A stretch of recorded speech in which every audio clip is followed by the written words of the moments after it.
looked at it for emerging Asia, Africa, Middle East, pretty much the whole emerging world.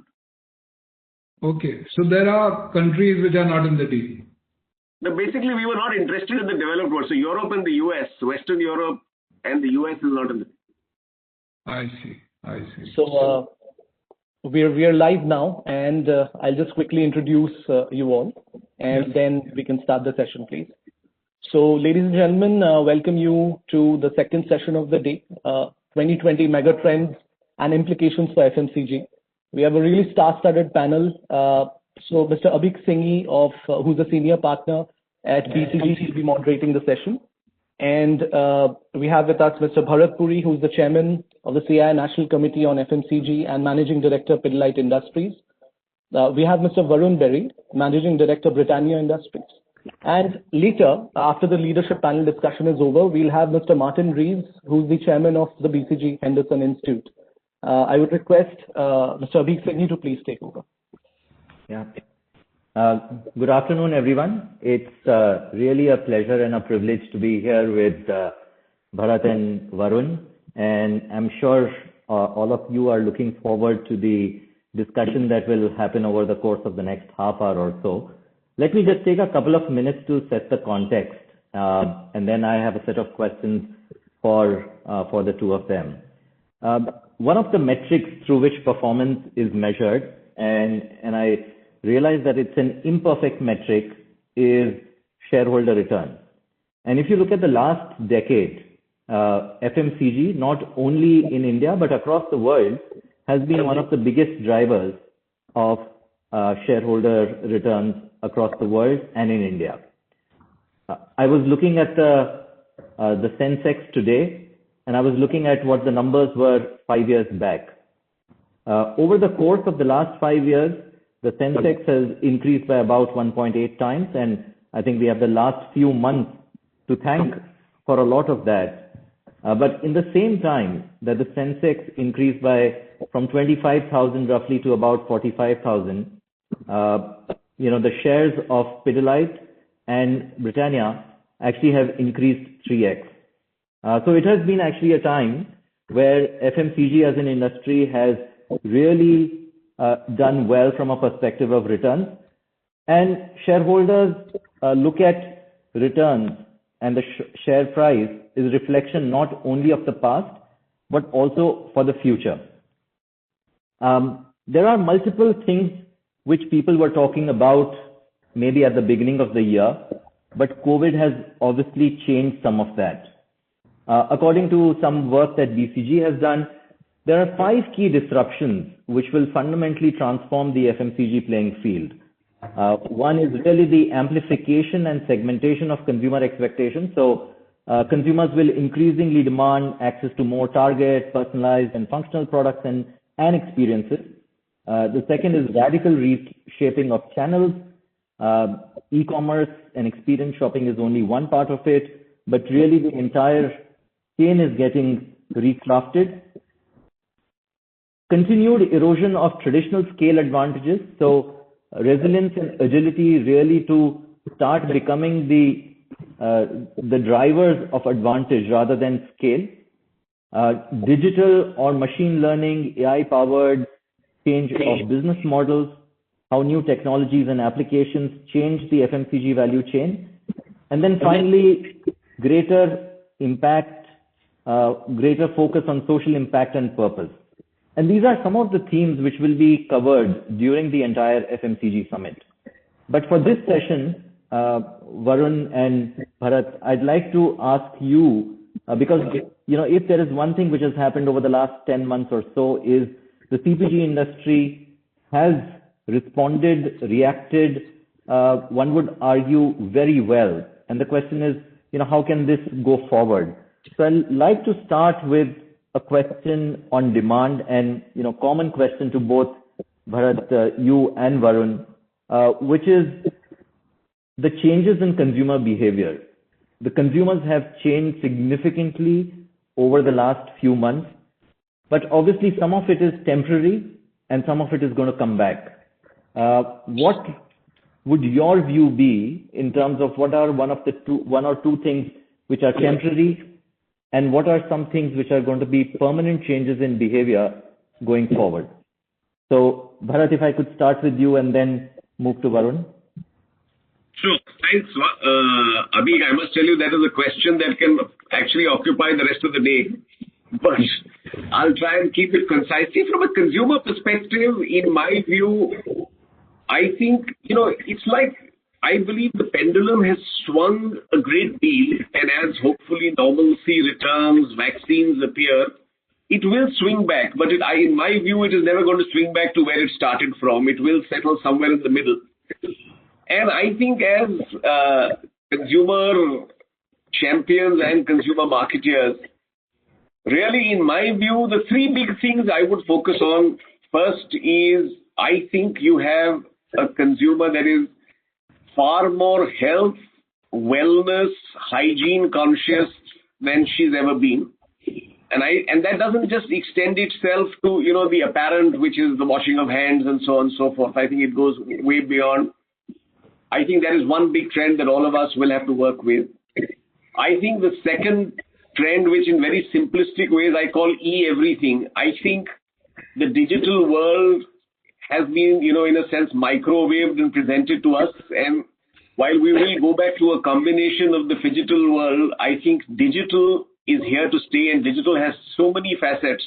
But from a consumer perspective, how the consumer interacts and experiences our brand actually starts with interacts and experiences our organization, then our brand, then buys. I mean, when I look at this data which says 40% of all people who bought staples on e-commerce were first-time buyers, and most of them intend to stay. Clearly, the way the consumer interacts, experiences, and shops for brands is going to change substantially. And I think we will have to obviously recognize that. And the other offshoot, the third big one is, I think, the way the consumer experiences or consumes media, and what is media in the current has again taken a massive shift forward. We were always talking about, we would all have targets that said, can our digital spend go from 5 to 10% and 10 to 15? Well, I actually think we're now living in a digital world, and it is not about just digital media. It's about how the consumer, again, experiences your brand wherever she may be. So for starters, I would say these would be the three big areas that I'd look at. And what organizations do is hopefully the theme of this summit. But I'll hand over to Varun from here. Yeah, no, so you covered most of it, Bharat. See, the way I look at it, Avik, is that there were companies which were on the right side of COVID, and there were companies which were on the wrong side of COVID. Both of these companies faced some kind of crisis, right? So there were companies which were doing masks, sanitizers, disinfectant sprays, etc., etc. They were, their biggest challenge was that demand was outstripping their supply. For the first 3 months, we were also in that category, so we were extremely delighted for the first quarter of this financial year. And then there were the companies which were on the wrong side of COVID, right? There were auto companies, airlines, hospitality. They didn't have any demand, right? So what really happened was that there were companies which were thinking on its feet, and the consumers were obviously behaving in a very, very different way from their normal way of life, right? And obviously, when there's widespread disruption like this, it does lead to some of the old assumptions being smashed and new being challenged, right? So we saw similar kind of trends in our country as well. So in addition to what Bharat just spoke about, we saw obviously home consumption, because people were sitting at home and were taking it easy and not going out, being very careful. So out of home, on premise, on the go, etc., completely went out of fashion. Share of stomach was all from within the home, and people were consuming products only at home. So that was one big trend which had to be leveraged, and a lot of companies did what was right.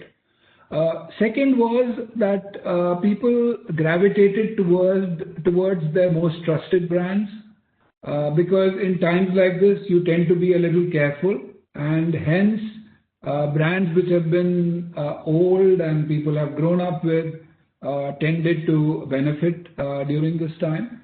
Third, obviously, Bharat's brought it up very well: hygiene, safety, health. Not just about washing your hands, but a lot more than that.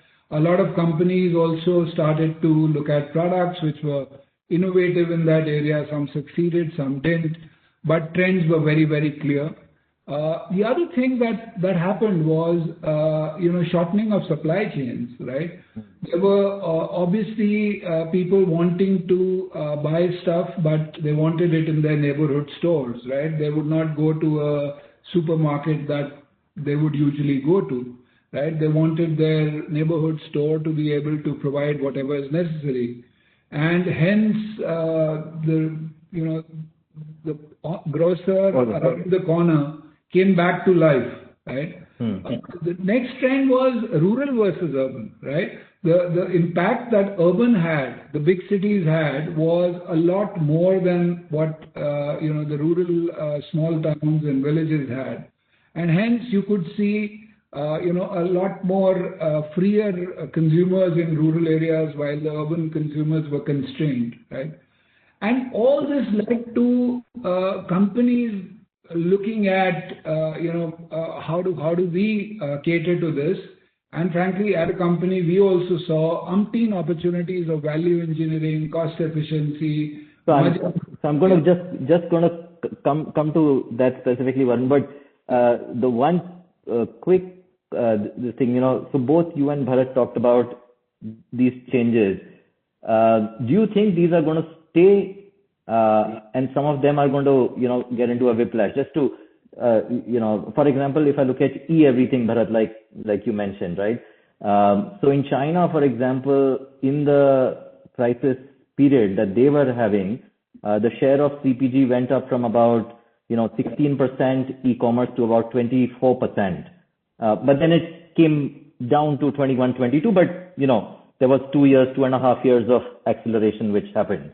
So the trends that you talked about, do you think they are here to stay, or will people start going out, Varun, for example, the in-home versus out-of-home, back with a vengeance? Or Bharat, to the point that you were saying in terms of media consumption, is it going to revert back, or do you think these are structural shifts that have happened?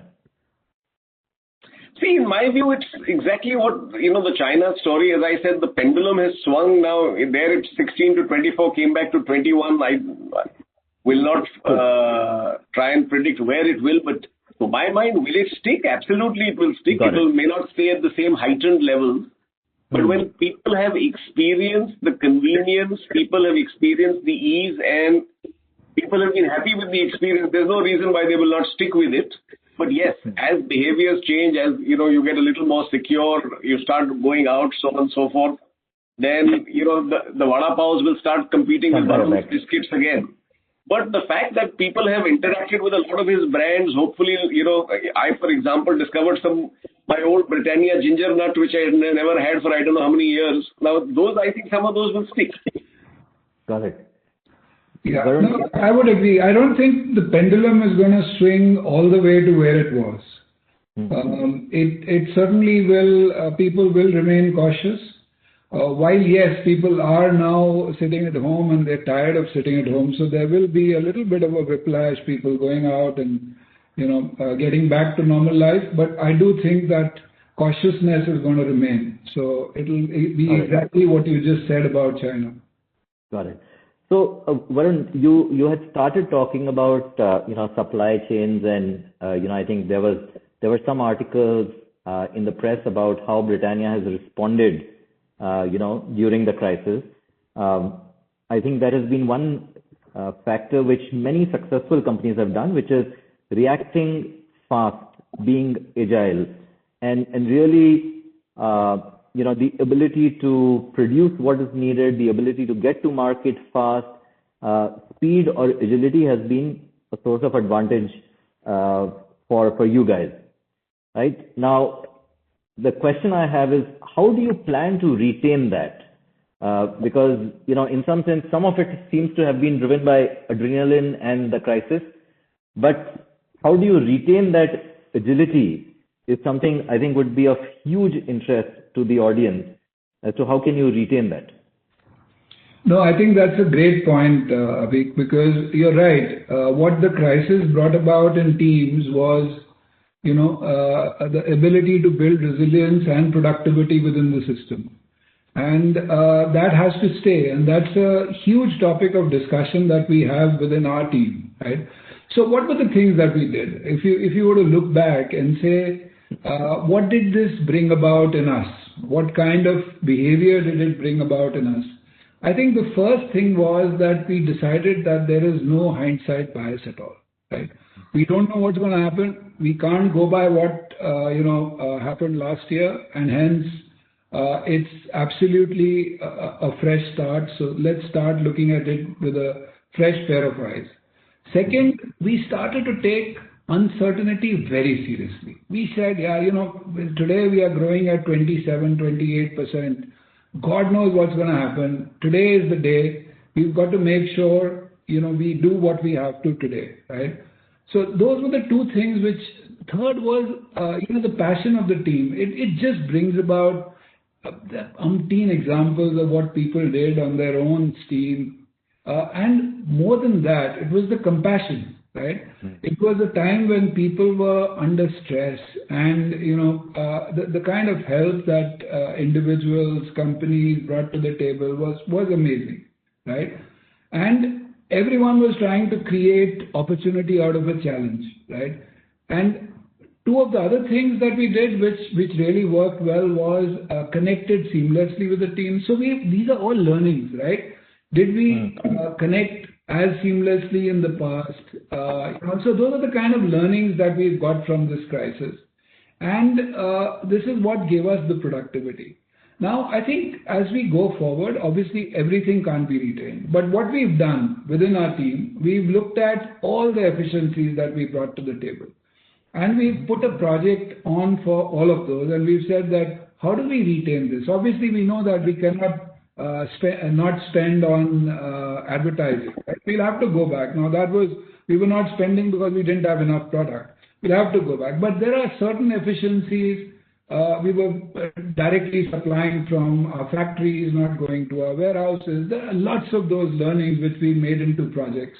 And we are going to try and see that we retain all of those as we go forward as well. Got it. So, just as an interesting anecdote, I was reading this book last weekend. It's got a title, Why Zebras Don't Get Ulcers, right? And the thesis is, human beings get stressed about anticipation of what will happen. Zebras are getting chased every day by lions, but they don't get ulcers because they live sort of not in the past or the future, but in the present, right?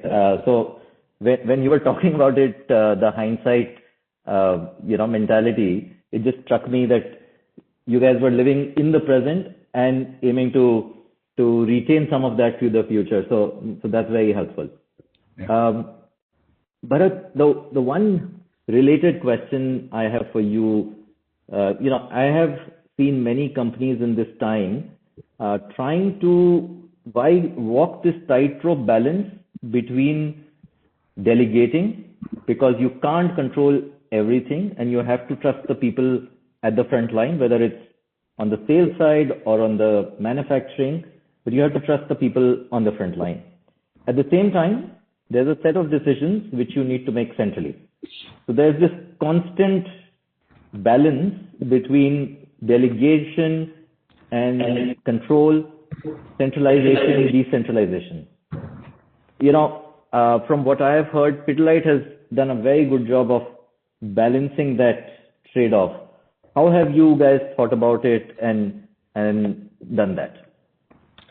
See, Avik, in any crisis, actually, whether it's an individual crisis or an organizational, or in this case a pandemic, is always a great test of character, right? all, as the old adage goes, honesty is best tested on an empty stomach. An organization's character and culture is really tested in a crisis. And frankly, it's all the work you've done, hopefully in the earlier times, so on and so forth, where people have a sense of ownership. In fact, at Pidilite, one of our stated values is act like owners. And I think the important thing where people know that, listen, these are the kinds of behaviors that are expected. And it was wonderful to see. I'll just give you two examples. Our field teams actually did a deal with Paytm and monetized all of the loyalty points of our carpenters, tile fixers, masons, and converted it to money, saying, guys, you're not going to have work for 2 months. These loyalty points are of no use. There's no use you're getting a mixie or whatever else. Here is money and you can withdraw this money. And now things like this were actually completely field driven. And to my mind, these are great, examples. Like, for example, another set of people got together, negotiated with a set of insurance companies and actually insured all of our dealers, our major contractors and their workers against COVID, saying as the world reopens, your people will be afraid, we are paying the premium and we are doing this. So to my mind, I think in this, really, it is about, as an organization, you're going down a particular path. A crisis magnifies what you have to do, as Varun very rightly said. In times like this, you are flying the plane visually. Every day you have to keep looking and saying, listen, what do I get over today? But the good thing is, as there are many people flying miniature planes all over the place, and hopefully all the work you've done earlier is helping them to maybe navigate a little better than others. And I think that's been a real learning for us. But just pushing on that, which is the same question I asked Varun, how would you plan to retain some of that going forward, right? Because are you doing something actively to retain and maintain that?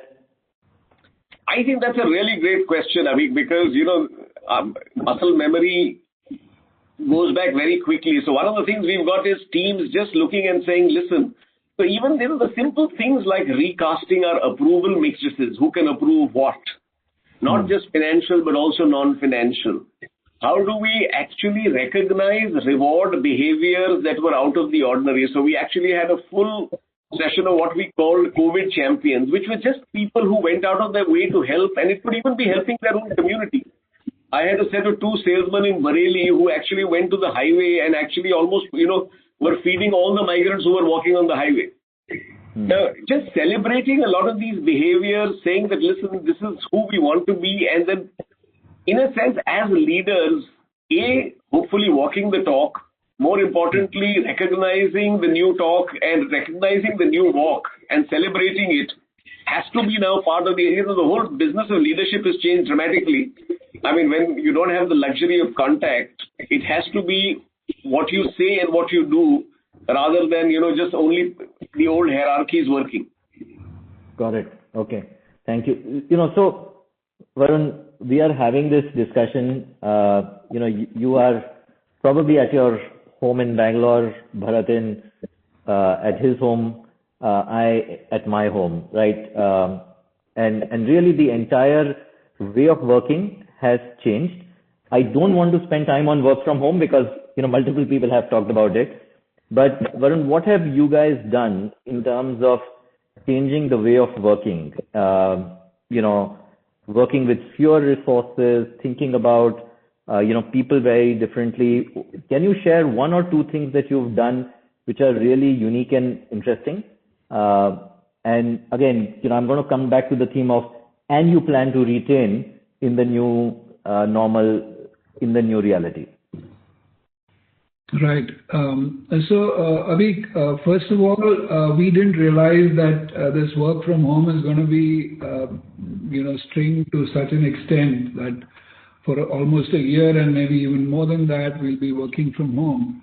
So, we realized as months went by that it's going to be the new reality. If I just go back in time, there was a time when I was traveling to the US. I used to be with PepsiCo at that time. And in the whole of PepsiCo, we used to have InBev as our bottler in Brazil. And the office had become one hot topic of discussion, right? They had got this, completely open office with all directors sitting in a hall around a large table and meeting rooms and, great co-working spaces and coffee machines and all of that. And I was told by my boss that, you're going to be in Florida in any case, why don't you go there and, visit them and also visit their office. So that was the kind of buzz that office space used to create at that time. And even today, if you look at India, I went to the Godrej office because I was told it's a fabulous office, but all that is now, well, at some stage it will come back, but the fact is that it's no longer what it used to be, right? So it's real estate moving to new technology, right? Remote working is the truth today. So what we are trying to do is we are trying to make people comfortable working from home. Obviously, if there is anything that we can provide, whether it's technology or it's comfort of the home, because people don't have separate offices in home, etc. So whatever we can do, we are doing to provide that. And I think the most important thing is the digital connectivity and the collaboration that people can have, right? So frankly, I think there's no right or wrong in this. The buzzword is digital collaboration, and that's what we have to fuel. Commutes, travel, all that time is now freed up. And location constraints are no longer an issue. As far as staff jobs are concerned, sales and manufacturing will still have that constraint, but staff jobs, there's no constraint on where you can be based, etc. I think it's all leading towards better productivity. And however, we've got to see how it pans out, because we have a team which has been collaborating for a long time, so they know each other. But think of a situation where you have new employees coming in and they don't meet anyone, right? It just becomes very, very difficult for them. So there will be hybrid structures which will come out, and we will have to continuously test the waters and see how do we do mentorship, how do we do talent development, and how do we provide that to our teams. And 9 to 5 is a thing of the past, as you must be knowing yourself, right? Meetings go on till 10, 11 at night. You could start a little later, etc., etc. So those are the kind of things. It's just that our people have to be comfortable, and we have to provide them whatever tools that are necessary to be productive and effective in what they do. So great point, Varun, that you made, right? I think the one theme which I've been hearing consistently from people is remote working is maybe good or good enough to maintain relationships, but difficult to build relationships. Absolutely. On, right?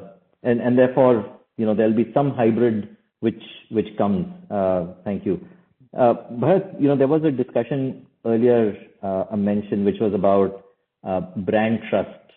And, study after study has shown that consumers' trust in institutions, organizations is falling over a period of time.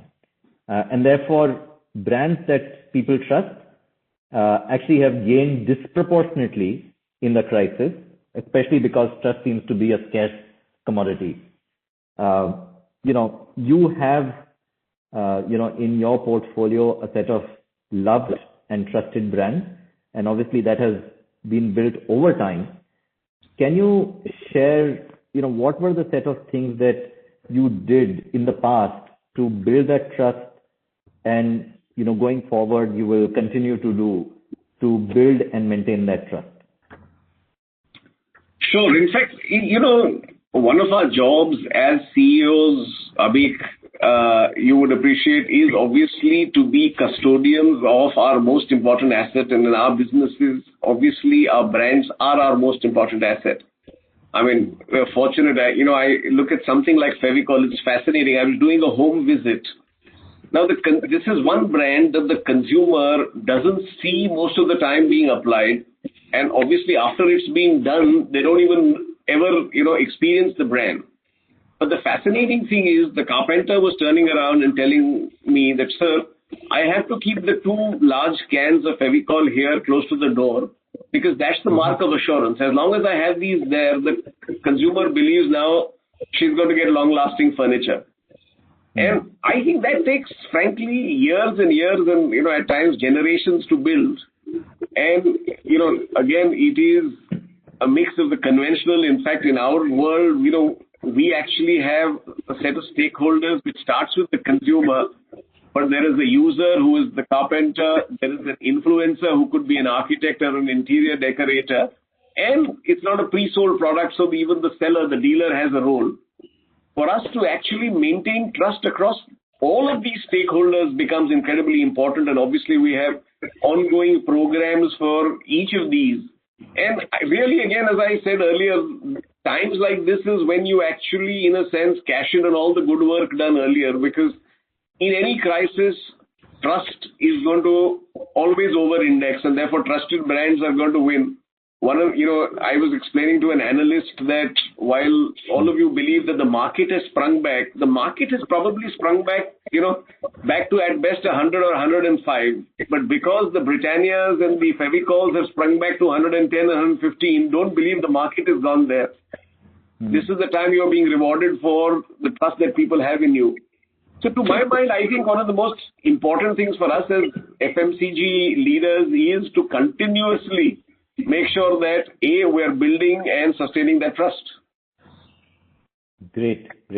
Varun, any thoughts you have on the same, in terms of, trusted brands and how to maintain and build that trust, retain that trust? Yeah. No, so I think, Avik, the most difficult task in the world is to build brands, right? And I don't think brands can be built, in a year or in 5 years or 10 years. I think all the brands that we've grown up with and, have been providing us what we need, and the quality, stay with us, right? So I think it's not just a one-time thing that we do. It's about nurturing the brands forever and ever. And if you lose trust, it goes down dramatically, right? So it's very, very important that you keep nurturing these brands. And Hello? You've gone on mute, Varun.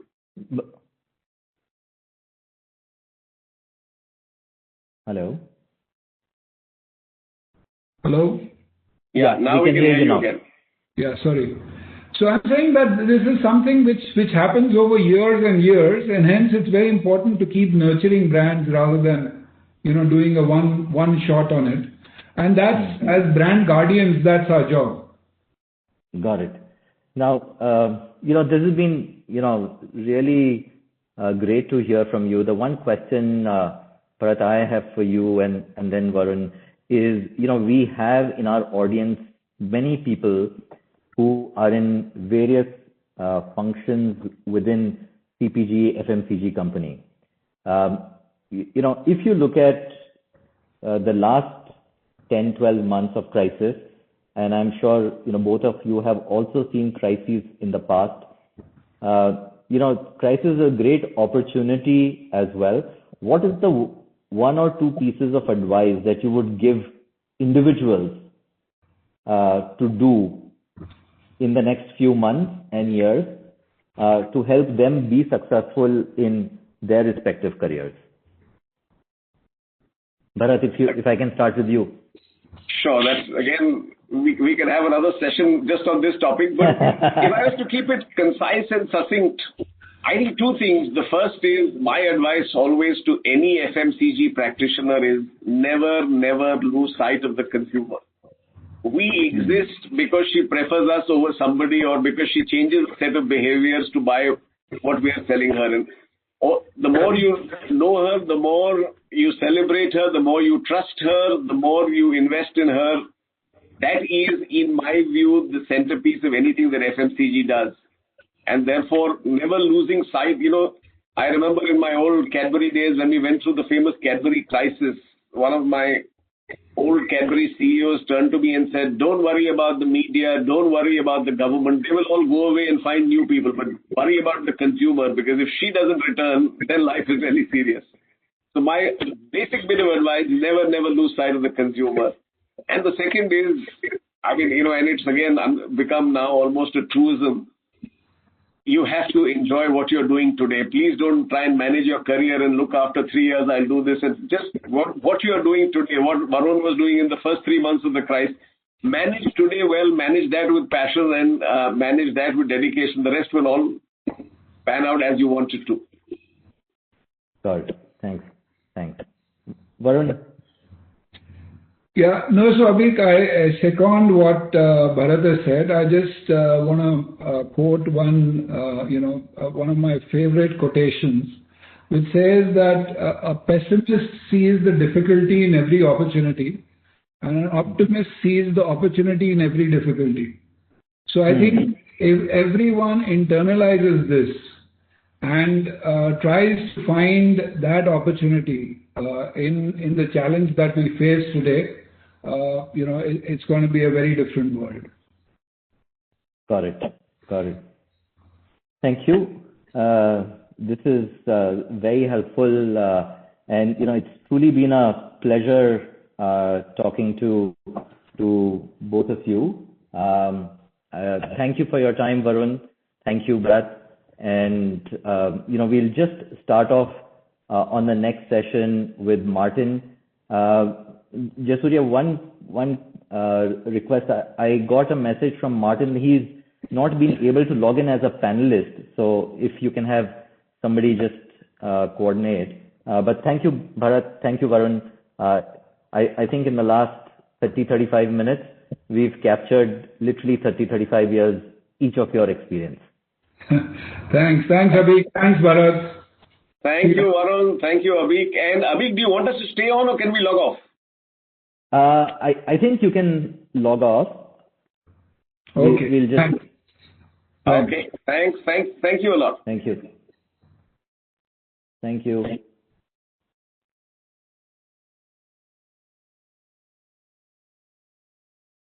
Ladies and gentlemen, we are trying to get Mr. Martin Reeves to join in. Please bear with us. Abhik, we are coordinating with our IT team. Yeah.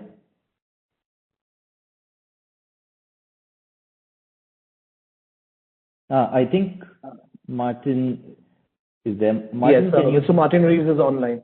Can you hear us, Mr. Reeves?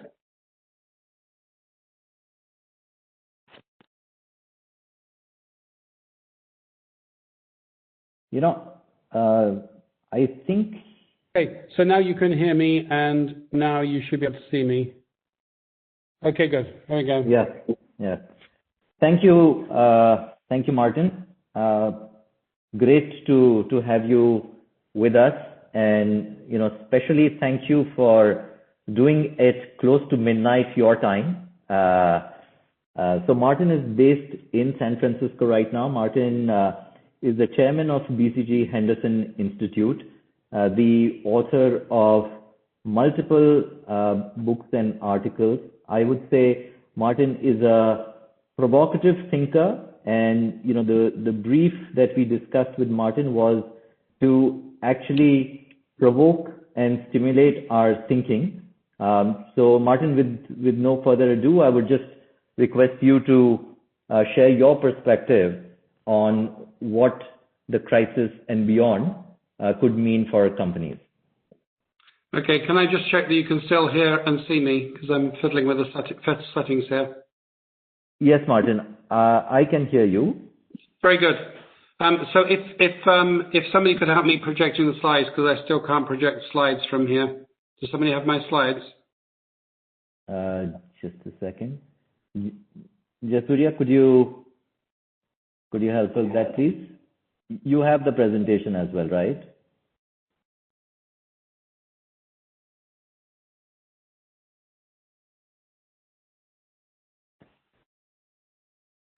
I would just Actually, maybe maybe I figured out how to do it. Hang on, just a second. So can you see my screen? Not yet, Mr. Rees.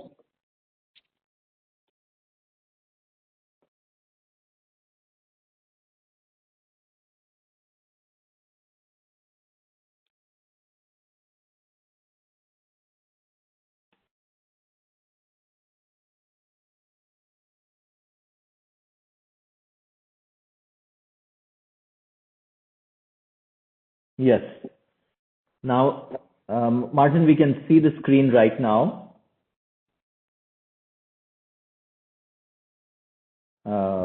Just give me a second. It came on and now yes. So we can. So can you see a screen now? Yes. Absolutely. Okay, good. Right, so let's go. Sorry for the technical difficulties. We figured it out. Thank you for the opportunity to participate today. I'd like to share a few thoughts on strategy in the situation we're in, namely crisis strategy. And crisis strategy following on from what the last speaker said in the sense of not only coping with adversity, but turning adversity to advantage. Now, we spend about 10% of an economic cycle in what you might reasonably call circumstances of adversity.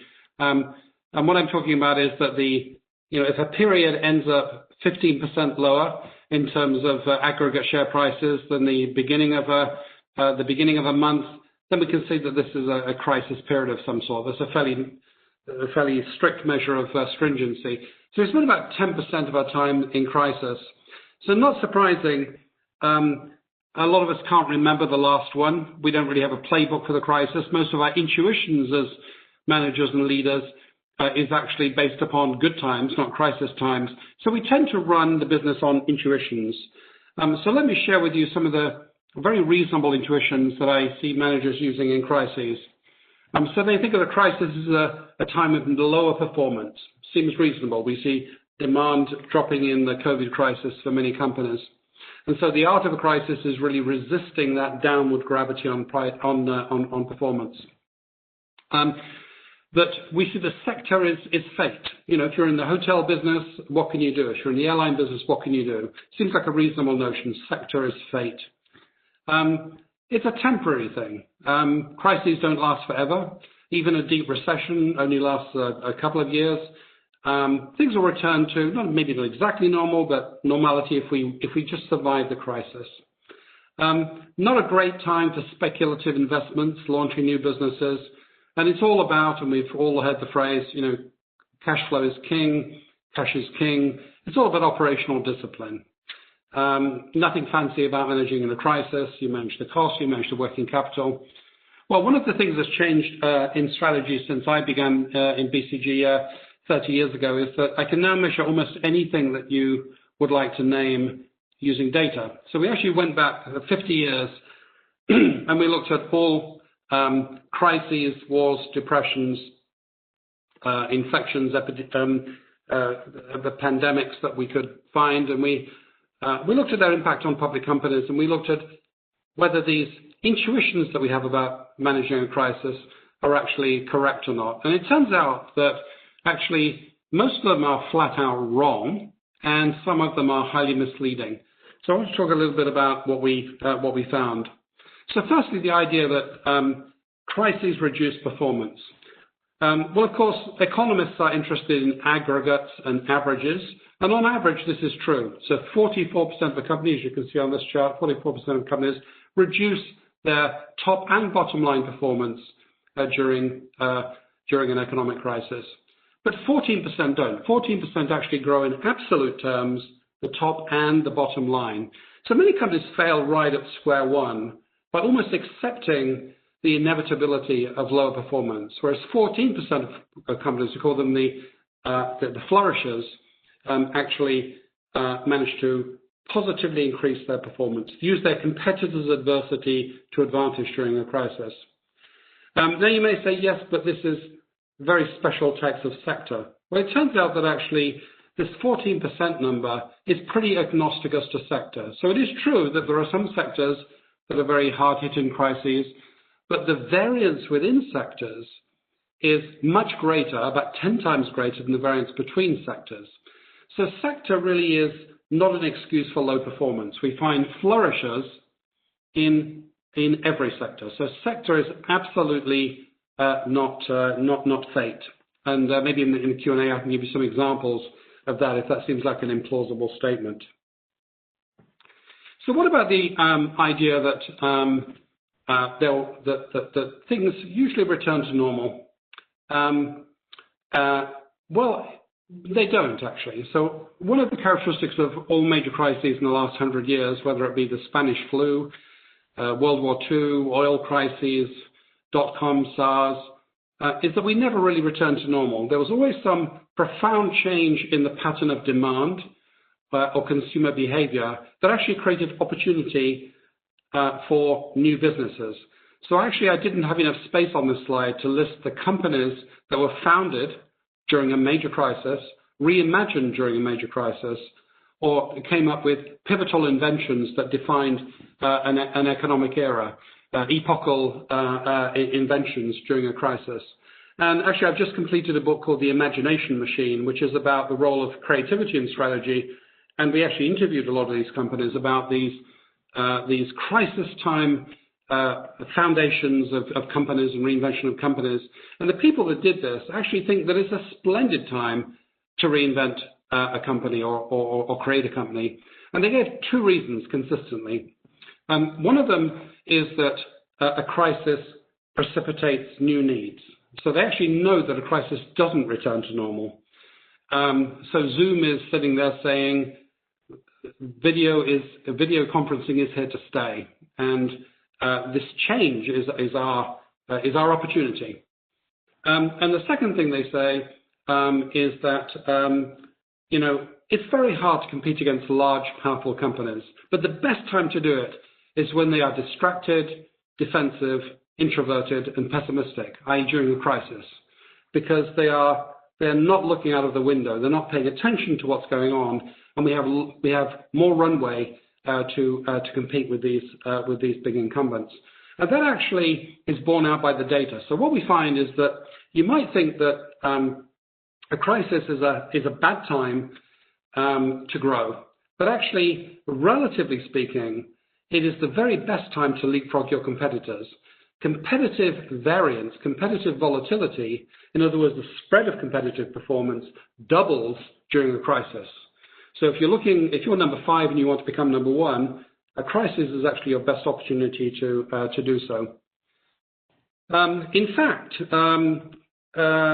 the cash flow is king concept turns out to be not exactly untrue, but very misleading. So what is true is that bankruptcies tick up during economic crises. And in order to survive, you do need not to run out of cash. But if we ask a different question, if we say these 14% of companies that positively flourish during a crisis, where does the difference come from? It comes almost entirely from differential growth. So 47% of the difference between the 14% of companies, the flourishers, and the average company comes from revenue growth. And a further 30% comes from the market expectation of further growth. The growth beyond the crisis. And that is a correct prediction by the markets, because the companies that grow during crises are the ones that grow differentially after crises. Why? Because they're investing in the new pillars of growth that are the source of growth in the era following the crisis. And only 24% of the difference in performance comes from costs. So actually, it turns out that these intuitions are really highly misleading. The most important one, though, is that crises are strategic. This is the spread of competitive performance in terms of points of total shareholder return between the top and the bottom quartile. The top quartile is the green bars, and the bottom quartile is the red bars, during crises on the right, and during non-crises, during peacetime periods, if you will, on the left. And what you can see is that the competitive differential increases. Crises are the time to reverse positions with your competitors. And if you don't believe me, let's think about some long-term some long-term successful companies. Where does Berkshire Hathaway's outperformance come from? Berkshire Hathaway, a famously high-performing and continuously performing company turns out to be a highly resilient company. It always outperforms during crises. In fact, 100% of its differential performance comes from not peacetime performance, but crisis performance. It's the deals, it's the competitive plays, it's the restructurings that occur during crises that are the source of Berkshire Hathaway's success. In fact, 2/3 of long-term outperformers are actually outperformers due to crisis times. So a crisis is not just about a crisis. A crisis is about investing in growth pillars that are the basis for prosperity after a crisis. So a fancy word for everything I've said is resilience. We really need to think about resilience. Sounds obvious. Everybody's talking about resilience. But what does it really mean? What it means is the ability to buffer, recover from, and turn to advantage a crisis. And there are really, so on this chart you can see the schematic of performance of a resilient company and a non-resilient company. And there are really three components of value on different timescales. The first component is buffering the shock. So already in this crisis, we see that some companies buffered the shock more successfully than others. And then it's about recovery, the slope of the recovery line. And we see an enormous divergence in the slope of the recovery line for companies already during this crisis. And then it's about the level to which you recover. So some companies never really come back to 100%, or they feel really good if they come back to 97%. But other companies actually create new growth vehicles that take them beyond 100%. Growth is unleashed by the crisis. So we don't have time to go into the detail here, but we've spent some time fleshing out what's different about resilient companies. It turns out that resilient biological systems and resilient social systems, like companies, actually have a lot in common. They all employ 6 principles. Show me a resilient company, and I'll show you where I can find these principles. The principles of prudence, which is basically the anticipation of hard times. The 100% efficient company is 100% brittle during a crisis, non-robust during a crisis. Prudence, redundancy, buffering seems like inefficiency to a CFO perhaps, but actually buffering is an essential aspect of reducing the damage of a shock. Modularity. One of the reasons why AIG, the insurance company, failed and had to be rescued during the Great Financial Crisis, and many other companies too, is that there was a domino effect across subsidiaries. The company was not completely modular. So failure in one part essentially burned down the whole forest. Fire breaks, the modularity of structure, a little bit less efficient than a totally integrated structure, but nevertheless more resilient. Diversity. The seeds of the new are usually already present in the form of diversity of thinking. So the company with one supply chain from one factory in China, with one way of thinking, that's all engineers, all middle-aged men, one way of thinking, all from the same school. I mean, these companies can be highly efficient. They're very aligned. It's very easy to communicate in a homogeneous culture. Perform very poorly during a crisis, and we have mathematical proof of that. Last week we released the Fortune Future 50, which is a ranking of companies, of global companies according to their growth capacity. And one of the 16 drivers of future growth capacity is cognitive diversity. Adaptiveness, the slope of the curve is determined by the speed at which you can adapt. So everybody eventually becomes an optimist during a crisis. Every crisis eventually looks like an opportunity. We call it the recovery, we call it the new normal or whatever. But waiting until it's obvious to all is obviously competitively not a very good idea. That preemptive optimism and adaptation and recovery is what it's all about. There's a mindset shift that goes along with this. Resilience requires a slightly different way of thinking. Because let me give you a synonym for the 6 principles that I just talked about. The synonym would be inefficiency. They're all essentially trade-offs of flexibility versus efficiency. But if you look at across the whole cycle, if you want to be an all-weather company, then you have to make that trade-off. And the trade-off is not 100% efficiency and 0% resilience. And that's a different way of thinking. It's about thinking biologically, about adaptation and not planning. It's about a long-term orientation. It's about thinking in systems. If you think that you are resilient, but your suppliers are not, guess what? You're not resilient. Resilience is a property of networks and systems and relationships, not a property of individual companies.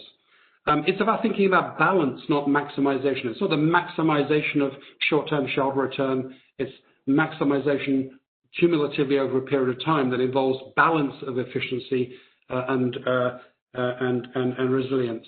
And it's also embracing the creative side of strategy, because in peacetime, in good times, we can optimize, plan, forecast. We can treat strategy almost like a deductive exercise.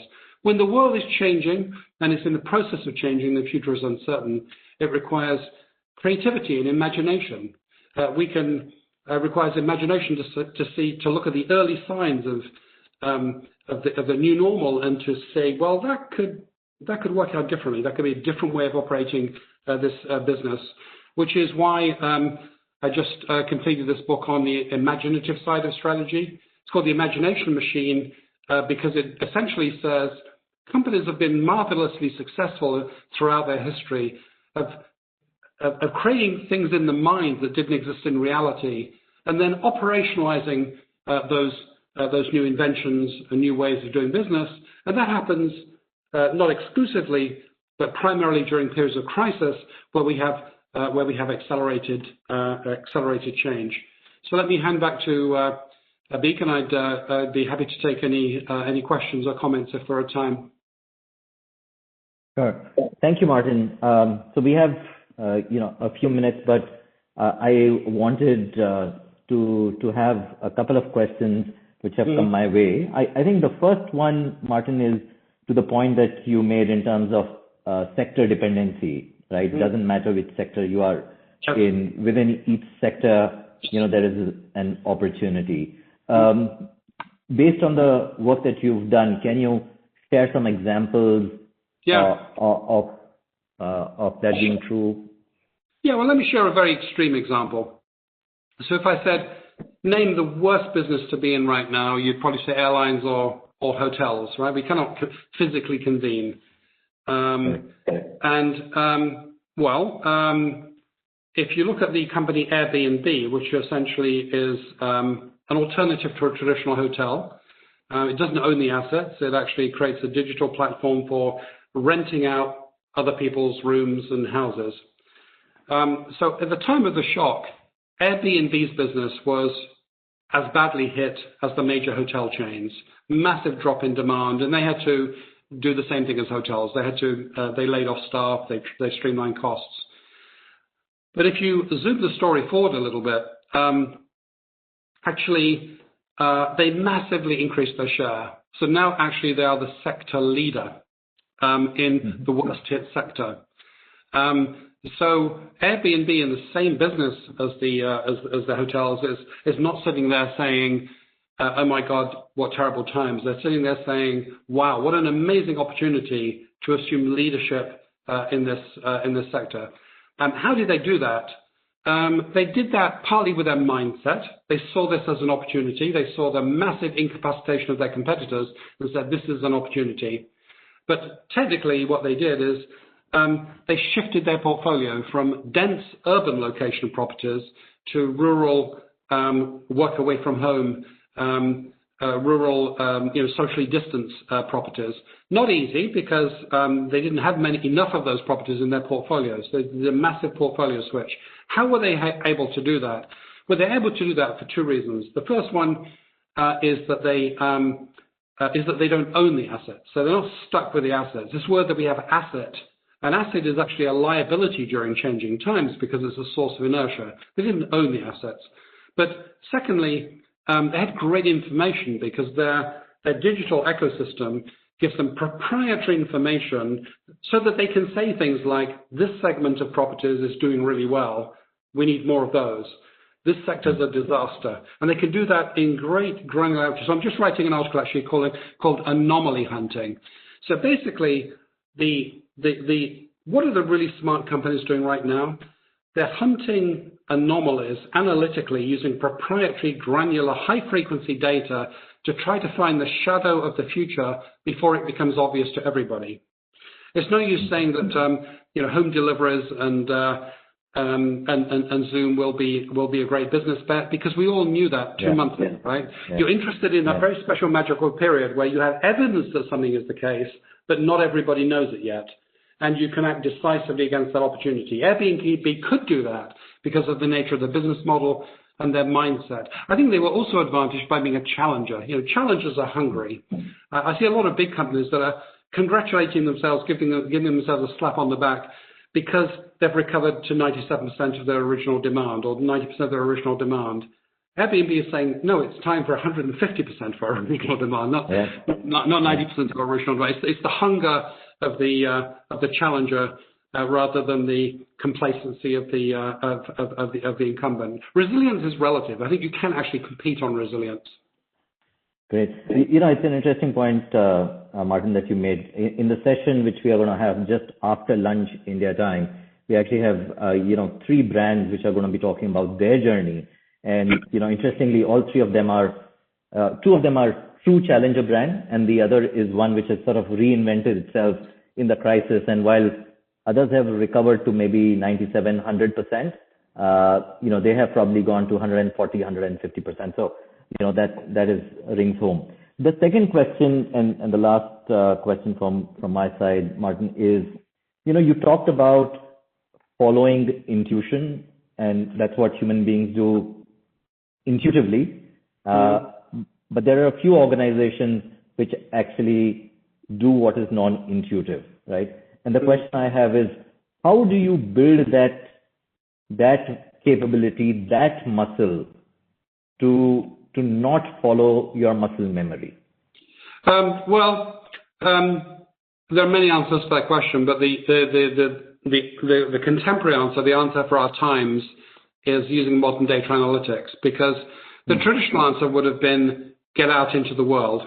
I've been studying for 2 years now, what do imaginative companies do? What do companies that create a new industry do?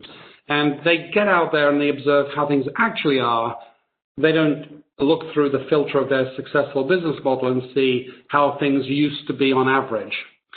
But there's an update on that. It's called anomaly hunting and modern data and analytics. So a company like Airbnb says things are probably changing. It's a crisis. Let's cut this. Let's slice and dice this data. Let us find anomalies. And now there are many anomalies. There are always anomalies, outliers. But you look for what I call poignant anomalies. Poignant anomalies are anomalies where you see a deviation. The deviation makes sense. It's persistent. It's growing. If you do the anthropological research, you can understand what's happening. You can build a story about how that can become the next big thing. And also then you actively shape it, because of course the future is partly that which is imposed upon us, but it's also partly what we create what we shape for ourselves. There was nothing fateful about Airbnb's portfolio. They did it themselves, but they did it based upon having proprietary data, expecting change, looking for opportunity. So I'm quite interested in what I call super predictors. So you walk into a company, within 20 seconds you know something. So here's my super predictor for this phenomenon we're talking about here, which is, if I walk into a company and we discuss the crisis and I'm asked, and we're talking about passive questions, I know this company is not going to be a flourisher. In other words, if the question is, what's GDP growth next quarter? What's going to happen to me? What's happening to my sector? These are like aggregate questions. If the questions are active questions, in other words, how can we turn this to advantage? Where have you seen an exception to this? How could we shape this? Then maybe we're talking about a flourisher. Interesting. Thank you, Martin. As usual, it is truly being a pleasure listening to you. I think that is the case for the audience as well. One of the things every time, Martin, that I have a discussion with you, I walk away with a few new thoughts and some questions that are worth pondering over. Thank you very much for your time. If I just was to, bring the theme of what we discussed in the previous session and Martin's session, it's very clear that CPG, while it has been one of the lesser affected sectors in the last few months in India, is a sector which is undergoing disruption, which has gotten accelerated. Whether it is consumer expectations, reshaping of channels, erosion of traditional scale advantages, digital powered change of business models, and greater focus on purpose. And this is, as Martin said, a unique opportunity to really build on both the successes and the failures. And the one thing that I took away, Martin, is what you said at the last, which is asking active questions. I think for all the people in the audience, asking active questions, not in terms of what is happening, but what can we make happen, is the right questions to ask. Thank you very much once again, Martin. Over to you, Jaisurya. And just final comment, which is if I probably didn't have a chance to address people's questions. If people have questions, they can email me, and I'll be happy to try to respond. Yeah. Thank you very much, Mr. Martin Reeves. Thank you, Abhik, and Mr. Puri and Mr. Varun. It was a very illuminating session. Ladies and gentlemen, we'll shortly start